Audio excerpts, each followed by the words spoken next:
आज हम लोग पढ़ेंगे कोऑर्डिनेशन कंपाउंड से संबंधित कुछ महत्वपूर्ण पद जो है, कुछ महत्वपूर्ण जो टर्म है उसकी परिभाषा को, डिफिनेशन को पढ़ेंगे। इससे पहले हम लोग पढ़े थे कोऑर्डिनेशन कंपाउंड का इंट्रोडक्शन पढ़े थे।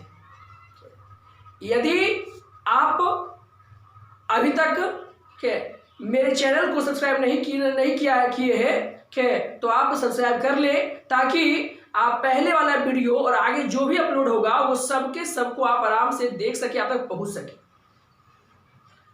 हम लोग आज इसे पढ़ेंगे, ये क्या, तो इंपॉर्टेंट टर्म, किसको, इंपॉर्टेंट टर्म को पढ़ेंगे। इससे पहले बताया था आपको कि कोऑर्डिनेशन कंपाउंड की एक पहचान होती है। वो पहचान क्या है? ये बड़ी ब्रैकेट क्या है, उसकी पहचान है। वहां समझाया था हमने आपको कि बड़ी ब्रैकेट जो है वह कंपाउंड को दो भाग में बांटती है। एक भाग को बोलते हैं आयनोजेशन स्फीयर और दूसरे भाग को बोलते हैं कोऑर्डिनेशन स्फीयर। क्या बोलते हैं? कोऑर्डिनेशन स्फीयर बोलते हैं।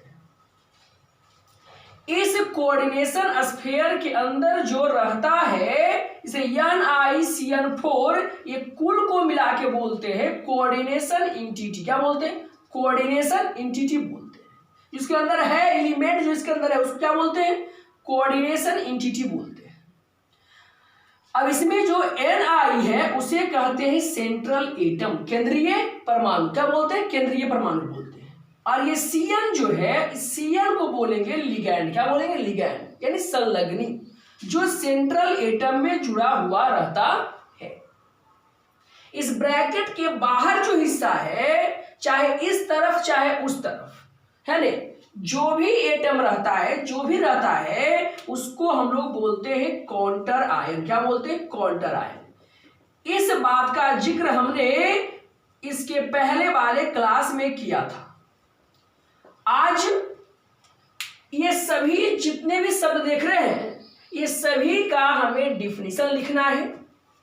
और किसी के कोई टाइप होते हैं, जैसे लिगैंड का टाइप क्या होता है, या इसी आधार पे कंप्लेक्स का टाइप क्या होता है, तो वो टाइप सीखना है।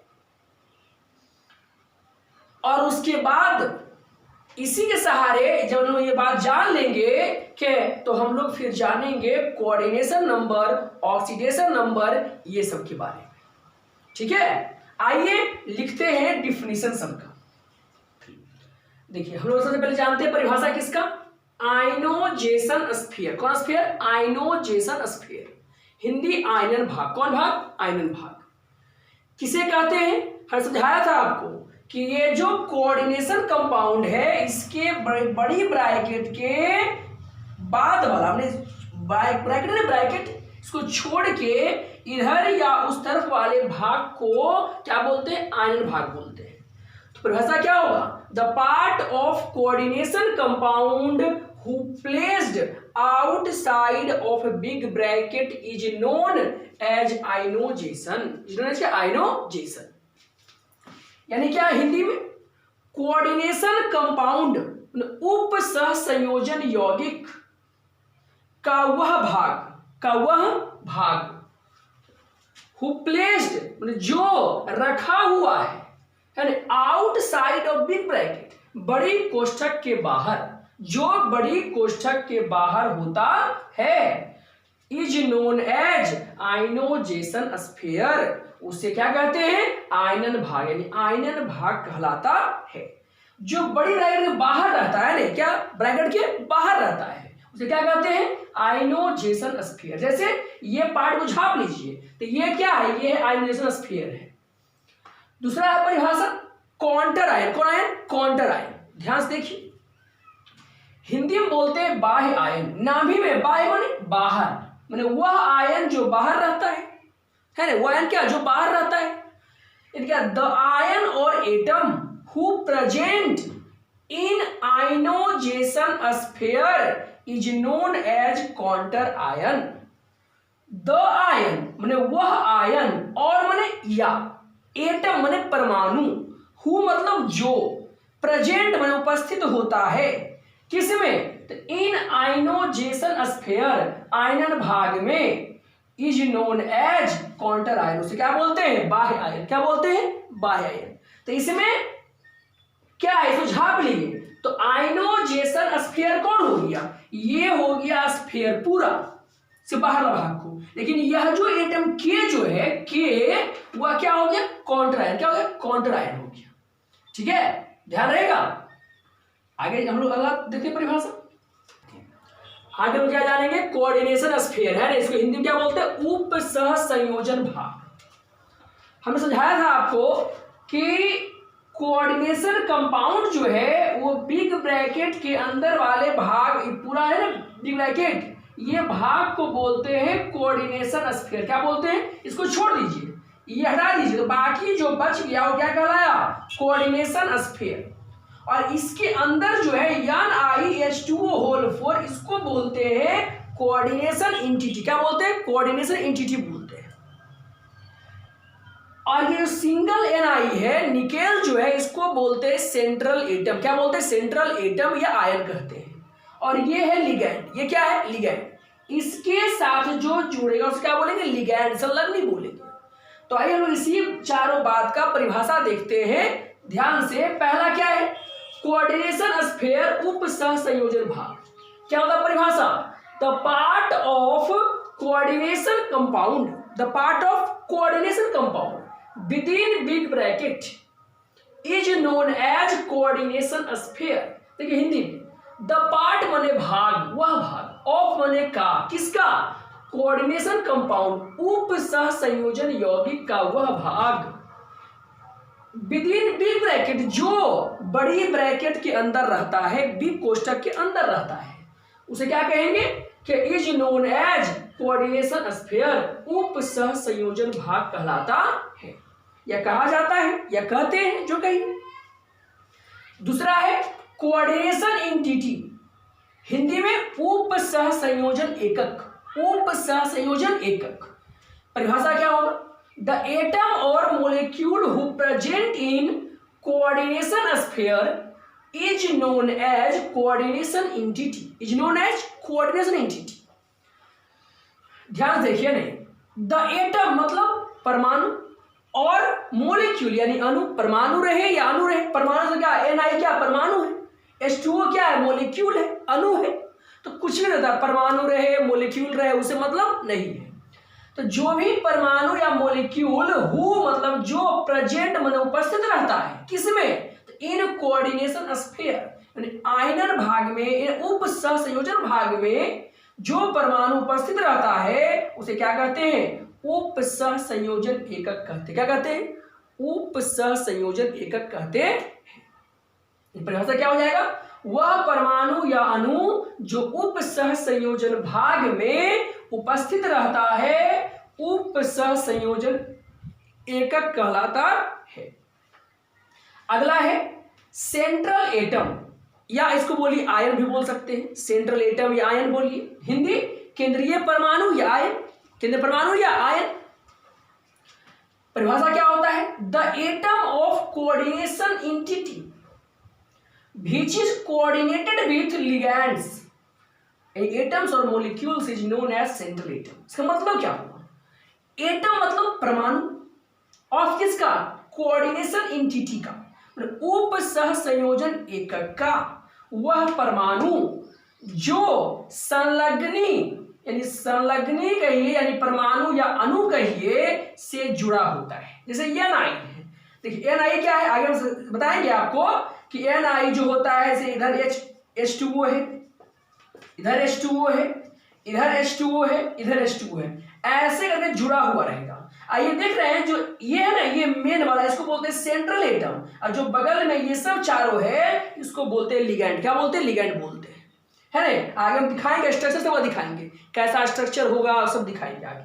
क्या तो परिभाषा क्या हो जाएगा कि उप सह संयोजन एकक का वह परमाणु जो संलग्नी यानी परमाणु या अणु से जुड़े होते हैं केंद्रीय परमाणु कहलाता है। यहाँ पे सेंट्रल एटम कौन है? Ni। कौन है? Ni है। अगला हम लोग परिभाषा किसका लिखेंगे? लिगैंड का। किसका लिखेंगे? लिगैंड का। देखिए लोग क्या जानते हैं? लिगैंड्स। क्या? लिगैंड्स। लिगैंड्स यानी हिंदी में क्या बोलते हैं? संलग्नी। क्या बोलते हैं? संलग्नी बोलते हैं। ये संलग्नी होता क्या है? लेकिन नाम ही में क्या है, संलग्नी, मेरे साथ ही जब लगल रहे ना उसको बोलते संलग्नी बोलते हैं। परिभाषा क्या होगा, द एटम्स और molecules who are attached with central atom और ion are known as ligands, है ना। एटम्स और molecules who are attached with central atom और ion are known as ligands. देखिए एटम्स और मोलिक्यूल्स यानी परमाणु या अणु, यानी परमाणु या अणु, हु मतलब जो, आर अटैच्ड माने जुड़े होते हैं किससे, तो विथ सेंट्रल एटम यानी केंद्रीय परमाणु या आयन से जुड़े होते हैं, क्या कहलाते हैं, संलग्नी कहलाते हैं। क्या कहलाते हैं, संलग्नी कहलाते हैं। एग्जांपल लीजिए NiCO4, यहाँ पे Ni जो है वो सेंट्रल एटम है, क्या है, सेंट्रल एटम है, और CO क्या है, लिगैंड है। PtCl4, Pt क्या है, सेंट्रल एटम है, Cl4 क्या है, लिगैंड है, यही जुड़ा हुआ है ना। K4FeCN6, Fe क्या है, सेंट्रल एटम है, Cn क्या है, लिगैंड है। ऐसा और भी एग्जांपल ले सकते हैं, जैसे क्या ले लीजिए कि NiCN4 और 2 तो यहाँ पे Ni क्या है, तो Ni है सेंट्रल एटम, और Cn क्या है, तो लिगैंड है, Cn क्या है, लिगैंड है। ठीक है, तो ध्यान दीजिए सेंट्रल एटम देख रहे होंगे कि Ni है, Pt है, Fe है, Ni है, मतलब समानतः सेंट्रल एटम जो होता है क्या डी ब्लॉक, कौन ब्लॉक रहता है, डी ब्लॉक का रहता है। और आप जानते हैं कि डी ब्लॉक में डी ऑर्बिटल जो होता है खाली, क्या होता है, खाली होता है, क्योंकि खाली रहता है तभी तो डी ब्लॉक में पहुंचता है ना। तो सेंट्रल एटम क्या होता है, सबके सब धन आयन होता है जिसके पास वैकेंट डी ऑर्बिटल होता है। क्या होता है, वैकेंट डी ऑर्बिटल होता है। सर कैसे वैकेंट डी ऑर्बिटल होता है, तो ये सब बात को आप जानेंगे पी ब्लॉक है, जब पी ब्लॉक पढ़ेंगे कि आप पी ब्लॉक आप पढ़ते हैं या आप 11वीं क्लास में पढ़े होंगे कि इलेक्ट्रॉनिक कॉन्फ़िगरेशन ये सब पढ़े होंगे, तो आप वहां पर सीखे होंगे कि कैसे वैकेंट, कौन वैकेंट है, कौन फुलफिल है, इसके बारे में। और यदि आप जानना चाहते हैं कि तो आप के जुड़े रहें, कि सब्सक्राइब करें चैनल को, कि आप आराम से आगे अपलोड होगा, आगे आपको वीडियो मिलेगा कि आप आराम से इस बात को समझ पाएंगे कैसे वैकेंट सब होता है। खैर यहाँ पर केवल ध्यान रखिएगा, इसका मतलब क्या हुआ कि समानतः जितना भी सेंट्रल एटम प्रयोग में आता है कोऑर्डिनेशन कंपाउंड में, सबके सब डी ब्लॉक क्या होता है, डी ब्लॉक होता है। तो सर इसके अलावा क्या एल्युमिनियम में प्रयोग कर सकते हैं, करते एल्युमिनियम है, प्रयोग कर सकते हैं, लेकिन यदि 100 एग्जाम्पल लेते हैं कोऑर्डिनेशन कंपाउंड का, तो आपको 80 से 85 एग्जाम्पल जो है उसमें क्या मिलेगा, कि डी ब्लॉक तत्व ही मिलेगा। क्या मिलेगा, डी ब्लॉक तत्व ही मिलेगा सेंट्रल एटम के रूप में। अब देखिए सेंट्रल एटम जो होता है क्या करता है कि चूंकि उसके पास वैकेंट ऑर्बिटल होता है, तो वो इलेक्ट्रॉन जो पेयर है ना, इलेक्ट्रॉन पेयर जो होता है, इलेक्ट्रॉन का जो पेयर होता है कि जोड़ा होता है, उसको अपने एक्सेप्ट कर लेता है। क्योंकि आप जानते हैं कि जब किसी व्यक्ति के पास कुछ कमी हो तो क्या करता है, किसी से कुछ ले लेता है ना, तो वो उससे एक्सेप्ट कर लेता है। और चूंकि इलेक्ट्रॉन को एक्सेप्ट कर लेता है कि इसलिए यह कि देखिए है धन आयन, इसे इलेक्ट्रॉन एक्सेप्ट करना नहीं चाहिए, लेकिन फिर भी एक्सेप्ट कर लेता है। क्यों एक्सेप्ट करता है, क्योंकि इसके पास वैकेंट डी ऑर्बिटल होता है, कि इस कारण इसे लोग क्या बोलेंगे, लुईस एसिड भी बोलते हैं। क्या बोलते हैं, लुईस एसिड, है ना। Central atom works as electron pair acceptor, so it is known as Lewis acid. केंद्रीय परमाणु इलेक्ट्रॉन युग्मग्राही, इलेक्ट्रॉन के पेयर को ग्रहण कर लेता है, इसलिए इसे लुईस अम्ल भी कहते हैं। ठीक है, ध्यान रहेगा। हाँ, आगे जानते हैं टाइप्स ऑफ, है ना, लिगैंड। देखिए हमने अभी जाना क्या कि जो सेंट्रल एटम होता है वो इलेक्ट्रॉन को एक्सेप्ट करता है। जो इलेक्ट्रॉन को एक्सेप्ट करेगा तो देगा कौन, डोनेट कौन करेगा, तो लिगैंड। कौन करेगा, लिगैंड करेगा।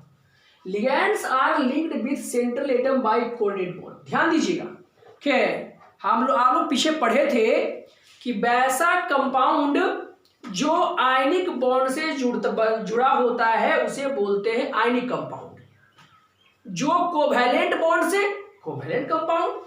ठीक वैसे ही जो कोऑर्डिनेट बॉन्ड से कोऑर्डिनेशन कंपाउंड। इसका मतलब है कोऑर्डिनेशन कंपाउंड को बनने के लिए कोऑर्डिनेट बॉन्ड का होना आवश्यक है। तो लिगैंड जो होता है वो सेंट्रल एटम से कोऑर्डिनेट बॉन्ड द्वारा जुड़ा होता है। सर कोऑर्डिनेट बॉन्ड क्या होता है? तो 11th क्लास केमिस्ट्री में आप लोग पढ़े होंगे केमिकल बॉन्ड, वहां आपने देखा होगा कोऑर्डिनेट बॉन्ड इस तरह से निशान होता है, इस तरह से ये एरो का निशान होता है। यानी केंद्रीय परमाणु के साथ संलग्नी उप सह संयोजक बंधन द्वारा क्या होते हैं? जुड़े होते हैं। अब अगली बात क्या? Ligands have lone pair of electron.